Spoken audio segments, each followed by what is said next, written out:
देवी जगधात्री का स्वरूप। लेखक स्वामी ईशानंद, रामकृष्ण मिशन सेवाश्रम, वाराणसी।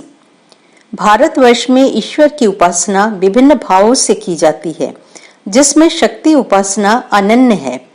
इस शक्ति उपासना की परंपरा में ईश्वर की मातृशक्ति के रूप में विभिन्न भावों से आराधना की जाती है, जैसे दुर्गा, काली, तारा, जगधात्री इत्यादि।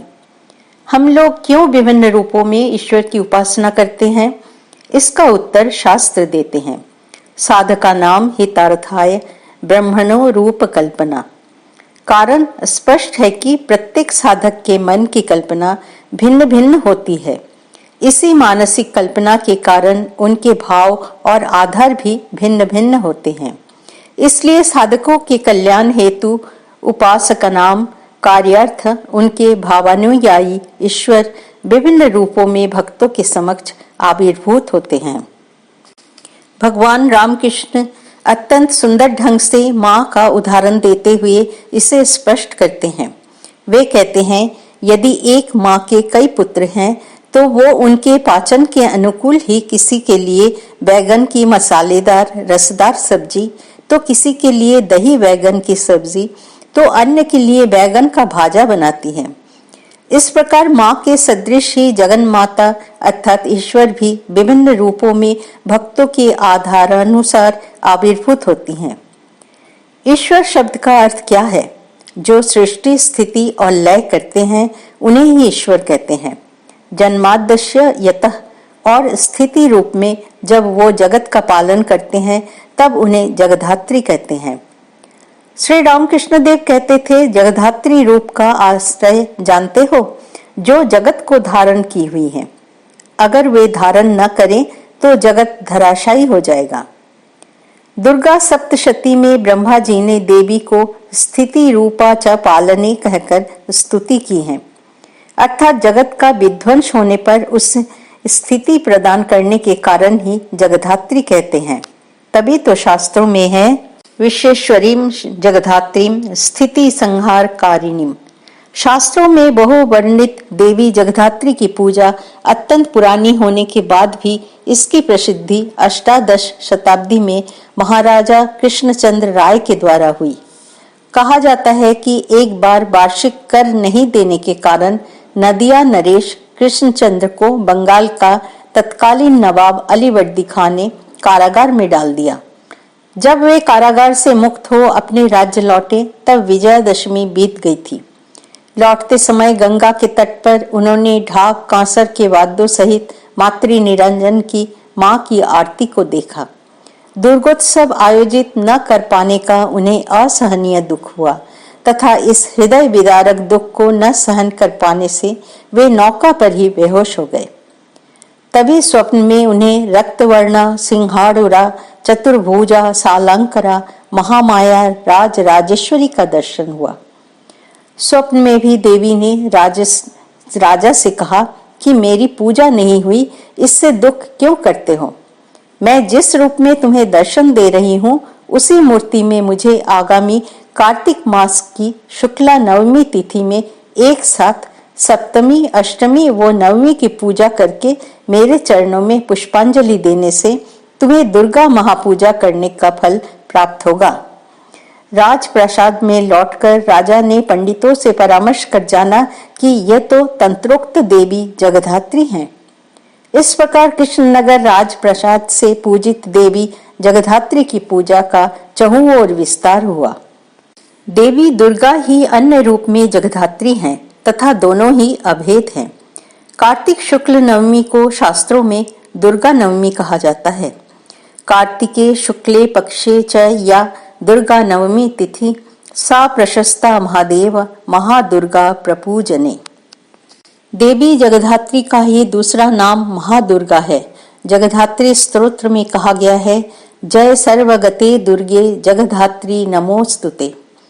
जगधात्री पूजा दुर्गा पूजा के अनुसार एक ही दिन में सप्तमी, अष्टमी व नवमी पूजा होती है, किंतु बोधन नहीं होता।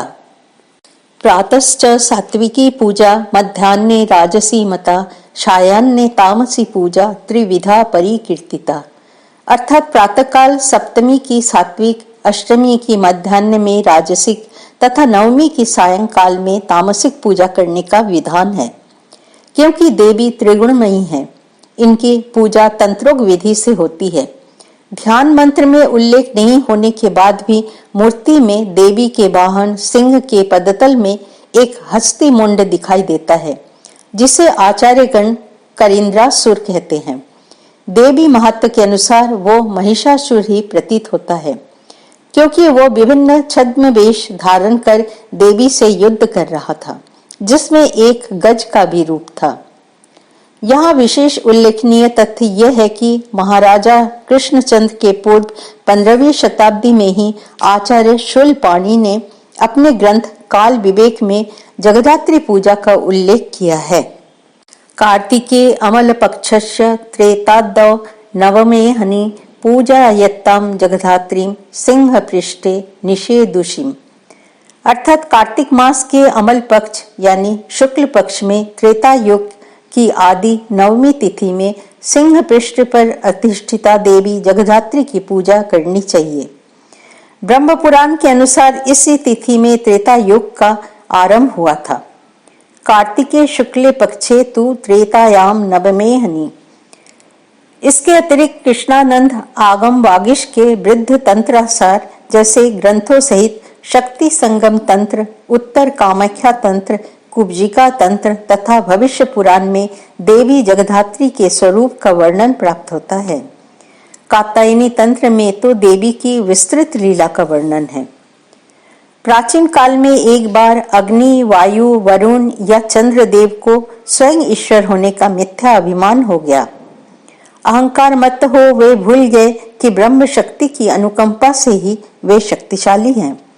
उनके मिथ्या दर्प का नाश करने के लिए उनके सम्मुख अवतरित हुई सुवर्ण भूषण से आभूषित कोटि चंद्र समप्रभा एक देवी। देवी का परिचय जानने के लिए जब पवन देव उनके समीप गए, तब देवी ने प्रश्न किया, तुम कौन हो, तुम्हारा क्या कार्य है? मद ओ उपहास से भरे स्वर में उन्होंने तुरंत उत्तर दिया, मैं वायु हूँ, इच्छा मात्र से मैं सभी को स्थानच्युत कर सकता हूँ। तब देवी ने उसी समय वहां पर एक तृण रखकर उसे हटाने के लिए कहा। समस्त शक्तियों को लगाने के पश्चात भी वायुदेव ने उसे जरा भी हिला न सके। अंततः हारकर सिर झुकाकर वापस आ गए। यही अवस्था अग्नि, चंद्र व वरुण देव की भी हुई। अंततः हारकर देवगुरु बृहस्पति के आदेशानुसार देवराज इंद्र के अनुमोदन से उन लोगों ने देवी जगद्धात्री की आराधना की तथा देवी की कृपा से उन्हें सब ज्ञान हुआ। इस प्रकार देवी ने देवताओं का दर्प चूर्ण किया। हमने देखा कि विभिन्न पुराणों, उपनिषदों में उमा हेमवती प्रसंग, स्मृति शास्त्र व तंत्रों में देवी जगद्धात्री की पूजा का प्रचलन राजा कृष्णचंद्र के पहले से ही है। उन्होंने केवल इसे जनप्रिय और लोक प्रसिद्ध किया है। अब हम संक्षिप्त रूप में देवी के ध्यान मंत्र का चित्रण करेंगे, जिसमें गुण भाव व्यंजक अर्थ निहित है। सिंह स्कंध समारूढ़ा नाला अलंकार भूषितम चतुर्भुजा महादेवी नाग योग पवीतिनीम शंख शार्ग समायुक्त वामपाणि द्रव्यान्वितम चक्र्यंच पंचवाणंच दधितिम दक्षिणकरी रक्तवस्त्र परिधानं बालाक सदृशं तनुं नारदाद्यै मुनिगणे सवितां भवसुन्दरीम्। रक्तवस्त्र परिधानं बालाक सदृश तनुं नारदाद्यै मुनिगणे सेवितां भवसुन्दरीम्। त्रिवली वलयोपेत नाभि नाल मृणालिलीं रत्नदीपे महादीपे सिंहासन समन्विते प्रफुल्ल कमलारूढ़ां ध्यायत्तां भवगेहिनाम्। सिंह स्कंध समारूढ़ा देवी सिंह वाहिनी है। जिस देवता का जो भाव होता है उसके अनुरूप उनके वाहन में भी उसका प्रकाश होता है। राज राजेश्वरी परम शक्ति स्वरूपिणी देवी जगद्धात्री का वाहन अमित बलशाली पशुराज सिंह है। काली विला तंत्र में कहा गया है, सिंहस्तु हरि रूपोसी स्वयं विष्णुर्न संशय। हरि पालन करता है और देवी पालन करती। दूसरी ओर सिंह रजोगुणी है तथा देवी सत्वगुणी। देवी मूर्ति का रहस्य है रजोगुण सत्वगुण का अनुगत होकर परम कल्याणकारी होता है। नाना अलंकार भूषिता देवी श्रीमयी या ऐश्वर्यमयी है, किंतु वस्तुतः उनका आभूषण है क्षमा, दया, स्नेह, मातृप्रेम इत्यादि। चतुर्भुजा देवी धर्म, अर्थ, काम, मोक्ष चतुर्वर्ग प्रदायिनी है। वे सभी को चारों हाथों से भावपूर्ण चतुर्वर्ग फल प्रदान करती हैं। साथ ही चतुर्भुजों के माध्यम से वे चारों युगों को भी धारण करती हैं। महादेवी देव शब्द का अर्थ द्योतनशील अर्थात स्वभाव प्रकाशित करना है। विश्व ब्रह्मांड की सकल वस्तु उन्हीं महाशक्ति से प्रकाशित होती है तथा वे स्वतः प्रकाश हैं। अतएव वे सर्व देव देवियों में श्रेष्ठ महादेवी हैं। नाग यज्ञोपवीतिनी वे नागरूपी यज्ञोपवीत धारण करती हैं, क्योंकि वह परम ब्रह्म स्वरूपिणी है। नाग कुलकुंडलिनी एवं योग का प्रतीक है। माँ योगेश्वरी है। नाग शिव का चिन्ह है तथा देवी शिवानी है।